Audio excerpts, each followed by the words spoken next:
आप देख रहे हैं लगातार हमारी खास पेशकश का, और अब साफ हो गया है कि ये मोदी का मैजिक है। मोदी है तो मुमकिन है का नारा जो दिया था, कहीं ना कहीं जनता ने दिखा दिया कि उन्हें किस कदर विश्वास है। और वाकई मोदी है तो मुमकिन है, इस बात को देश की जनता ने साबित कर दिया। 352 सीटें एनडीए को मिली है। और हमारे साथ जुड़ गए हैं यूपी सरकार के प्रवक्ता और साथ ही साथ उत्तर प्रदेश सरकार के कैबिनेट मंत्री श्रीकांत शर्मा जी। श्रीकांत जी, सबसे पहले मैं आपसे ये जानना चाहूंगा, बधाई देते हुए ये जानना चाहूंगा कि इतनी छप्पर फाड़ जीत की शायद आपको भी उम्मीद नहीं होगी।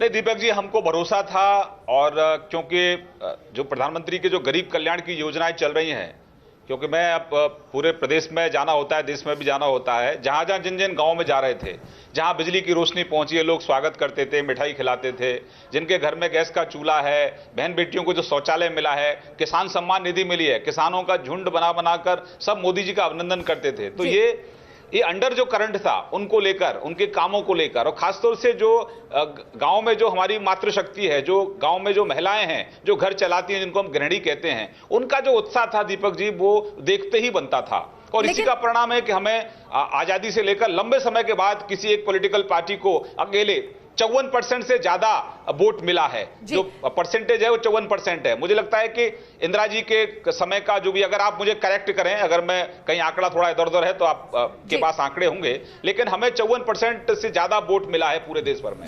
और ये चुनाव कई मायनों में दीपक जी बहुत ऐतिहासिक जीत है। पहला तो इसलिए कि इस चुनाव ने वंशवाद की जी मैं वही कह रही हूँ कि ऐतिहासिक चुनाव है। नेहरू जी के बाद प्रधानमंत्री नरेंद्र मोदी दूसरे ऐसे प्रधानमंत्री होंगे जो पूर्ण बहुमत की सरकार के बाद दोबारा पूर्ण बहुमत की सरकार ला रहे हैं, और उससे भी कहीं ज्यादा ला रहे हैं। एंटी इनकम्बेंसी उन्हें छूती भी नहीं दिख रही। लेकिन जाति के इक्वेशन पर उत्तर प्रदेश में महागठबंधन तैयार किया गया। उस जाति के इक्वेशन पे ही हिंदुस्तान का पूरा चुनाव जो है वो लड़ा जाता है।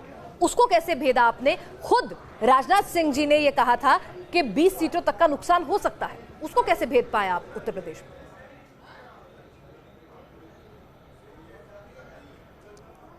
देखिए, ये प्रो इनकम्बेंसी का चुनाव था। ये हमने नहीं भेदा, ये नरेंद्र भाई मोदी जी का जो काम था उसने भेदने का काम किया। और हमारा सिर्फ ये था कि हम तो चौकीदारी कर रहे थे कि बिजली ठीक से लोगों के घरों में पहुंच जाए, गैस का चूल्हा पहुंच जाए, शौचालय ठीक से खुल जाए, और किसान सम्मान निधि का लाभ मिल जाए, आयुष्मान भारत का लाभ मिल जाए। तो ये जो मिथ था, लंबे समय से जातियों को कहीं ना कहीं गुमराह करके वोट बटोरते रहे, लेकिन उनको दिया कुछ नहीं।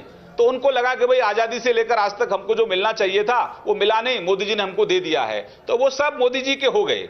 ये जाति और मजहब की राजनीति जो करने वाले लोग थे, तुष्टीकरण की जो राजनीति करने वाले लोग थे, उनको जनता ने नकार दिया। और उसका ही परिणाम है, देखो, 1 मिनट के लिए कांग्रेस का, और खासतौर से ये जो महामिलावटी लोग हैं। जी आप खत्म करिए अपना सेंटेंस। श्रीकांत भाई, एक लाइन मुझे बोलनी है, आप अपना सेंटेंस खत्म करिए, आप अपनी बात खत्म कर लीजिए।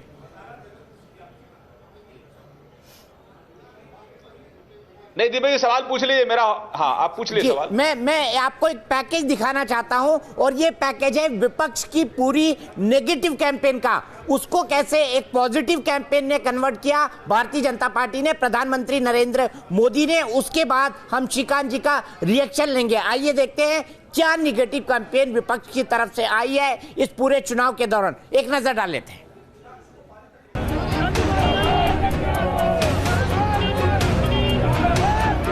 चौकीदार, विरोधियों ने चौकीदार को चोर कहा तो प्रधानमंत्री नरेंद्र मोदी ने इसी को हथियार बना लिया। पूरी बीजेपी चौकीदार बन गई।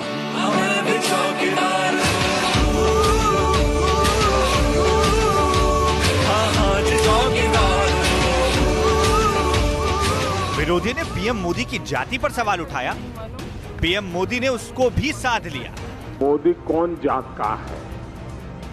कोई कह देता है ये तो नीचे जात का है। विपक्षियों ने बालाकोट एयर स्ट्राइक पर सवाल उठाए।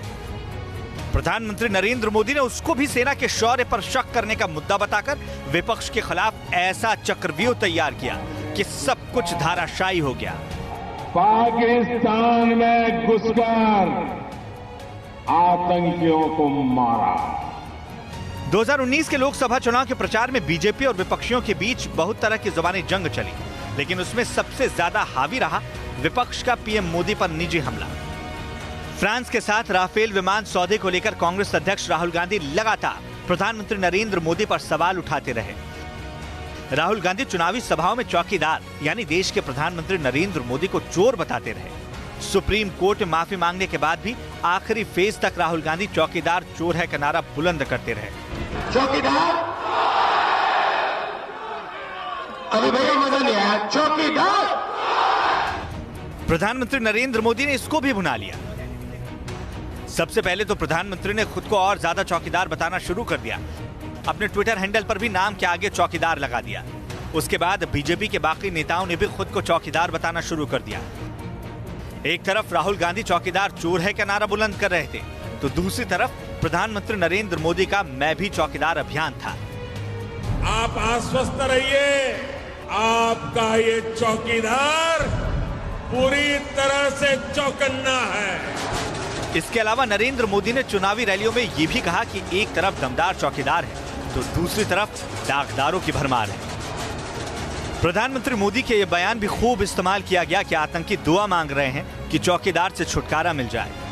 मोदी को किसी भी तरह रोका जाए, मोदी को हटाया जाए, इसके लिए आतंक के आका दुआ मांग रहे हैं, दुआ। इस तरह के बयानों का पीएम मोदी ने पूरे चुनाव अभियान में खूब इस्तेमाल किया। पुलवामा में 14 फरवरी को आतंकी हमला होने के बाद भारतीय एयरफोर्स ने पाकिस्तान के बालाकोट में एयर स्ट्राइक की। दावा किया गया कि 100 से ज्यादा आतंकी ढेर हुए, लेकिन विपक्षी ने इस पर भी सवाल उठाए। सबसे बड़ी विपक्षी पार्टी कांग्रेस की तरफ से कहा गया कि गलत जानकारी दी गई है, सबूत तक मांगे गए। हवाई जहाज में जो बम गिराए वो जंगल में गिराए, कोई हानि नहीं हुई। पुलवामा का जो अटैक हुआ उसकी इन्वेस्टिगेशन होनी चाहिए ताकि पता चले कि पुलवामा में असली माजरा क्या है।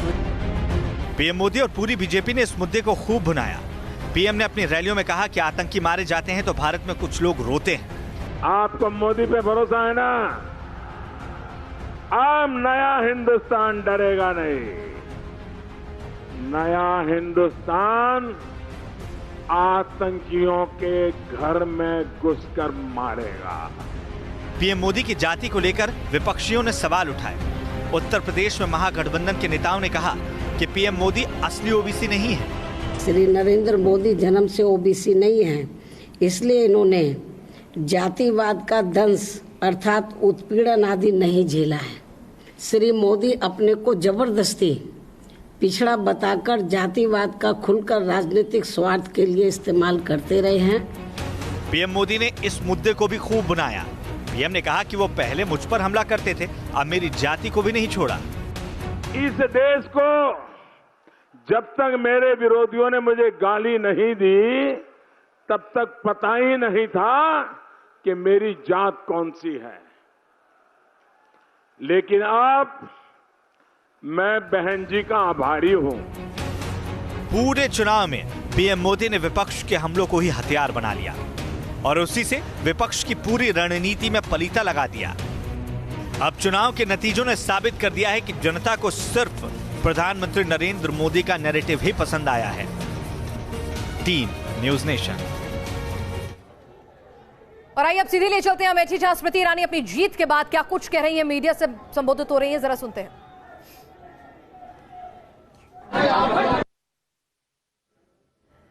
बड़ी जीत है, दोबारा सुनाने की कोशिश करेंगे। शायद इतना धक्का मुक्की थी वहां, पूरा मीडिया अटेंशन, अगर हम कहें कि अगर कोई शख्स इस पूरे चुनाव में नरेंद्र मोदी और अमित शाह की जोड़ी के बाद कोई तीसरा शख्स उभर रहा है, आपने बिल्कुल सही कहा, तो वो स्मृति ईरानी है। बिल्कुल सही कहा। आज कर लेते आप ये संदेश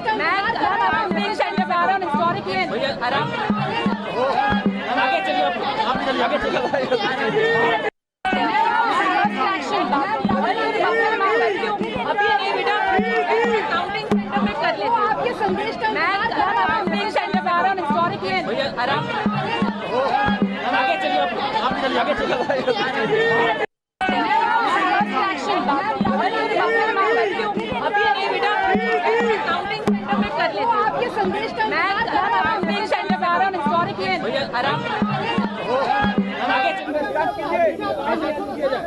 सर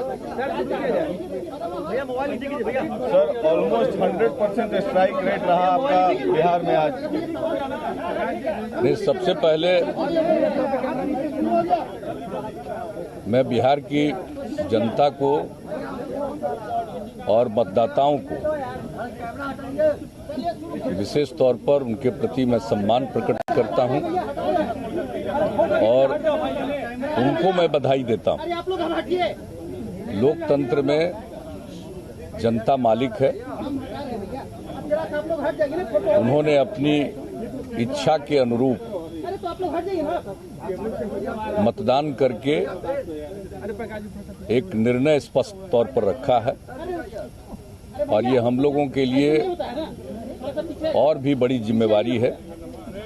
जिस तरह से लोगों का समर्थन मिला है और देश में जो बड़े पैमाने पर सफलता मिली है, इसके लिए मैं सबसे पहले माननीय प्रधानमंत्री आदरणीय नरेंद्र भाई मोदी जी को विशेष तौर पर बधाई देता हूं और देश की जनता को भी इसके लिए मैं धन्यवाद देता हूं।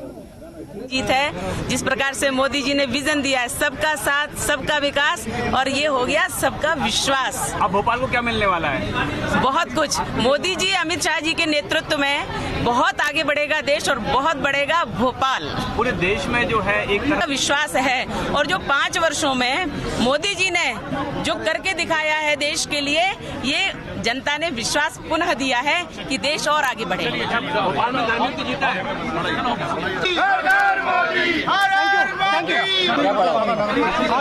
अरे यार, किसको बोलते हैं? आपके सितारों में जो लिखा आता है वो आपको जरूर मिलता है।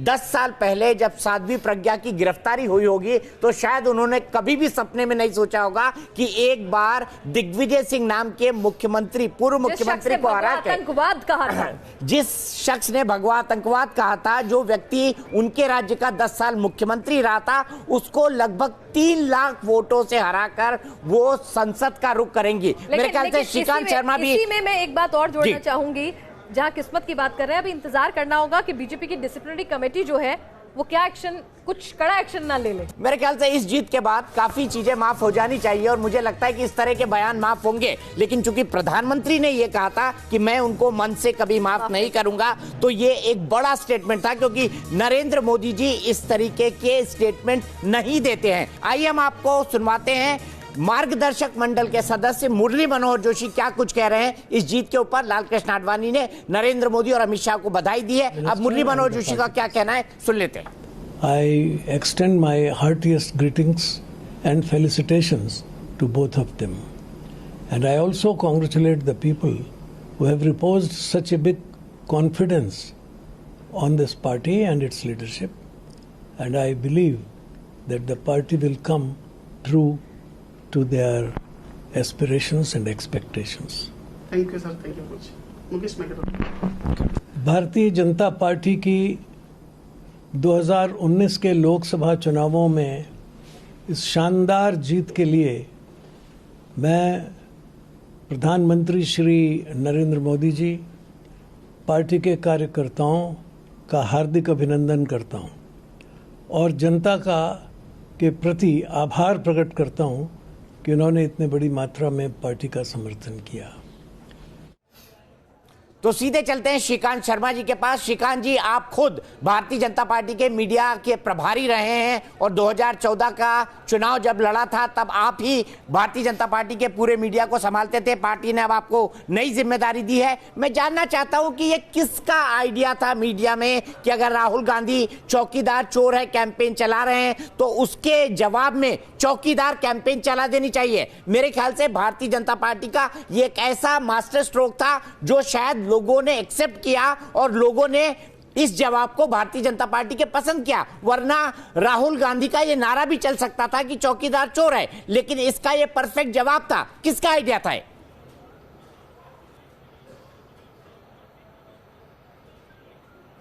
दीपक जी, कांग्रेस का बहुत गैर जिम्मेदाराना ये बयान था और ये उनका स्लोगन था, क्योंकि वो एक ऐसे व्यक्ति को टारगेट कर रहे थे जिसके पास 14 साल का मुख्यमंत्री का अनुभव था, 5 साल का प्रधानमंत्री का अनुभव था, यानी कि 19 साल का एक ऐसा व्यक्तित्व जिसकी छवि बिल्कुल बेदाग रही, पारदर्शी, जिसने व्यवस्था दी और कुशल प्रशासक की जिसकी भूमिका रही, तो उन्होंने एक लांछन लगाने की कहीं ना कहीं राहुल गांधी ने कोशिश की थी, वो पूरी तरह से फुस साबित हुआ। और ये सब हमारे प्रधानमंत्री का ही सब ये पूरा कैंपेन था, उन्हीं की अपनी स्ट्रेटजी रही ये पूरा। और अल्टीमेटली जनता ने कांग्रेस को खारिज किया। देखिए लगातार कांग्रेस 2 लोकसभा चुनावों में 50 सीट के आसपास सिमट रही है। इसका अंदाजा आप लगा सकते हैं कि वो पूरी तरह से नेपथ्य में जा रहे हैं। और उसका देखिए दुष्परिणाम देखिए कि 23 राज्यों से दीपक जी कांग्रेस पूरी तरह से सुपड़ा साफ है और 17 राज्यों में कांग्रेस का खाता नहीं खुला है। 9 कांग्रेस के मुख्यमंत्री हैं पूर्व जो चुनाव हार गए हैं। तो हमने कहा कि ये चुनाव पूरी तरह से परफॉर्मेंस ऑडिट था, ये परफॉर्मेंस ऑफ पॉलिटिक्स का एक तरीके से इम्तिहान था। परफॉर्मेंस ऑफ पॉलिटिक्स का इम्तिहान तो था ही, लेकिन कैंपेन का कितना बड़ा रोल रहा? 100 में से 100 नंबर दिए हैं जी। कैंपेन का कितना बड़ा रोल रहा और क्या आपने उस वोटर को पकड़ ली उसकी नब्ज, जिसमें युवा भी शामिल है और महिलाएं भी शामिल हैं, जिनको दूसरी पार्टियां कहीं ना कहीं नजरअंदाज करेंगी? सिर्फ मैं आपसे 30 सेकंड लेना चाहूंगा, मैं फटाफट पढ़ देता हूं एक छोटा सा नोट जो मेरे पास है।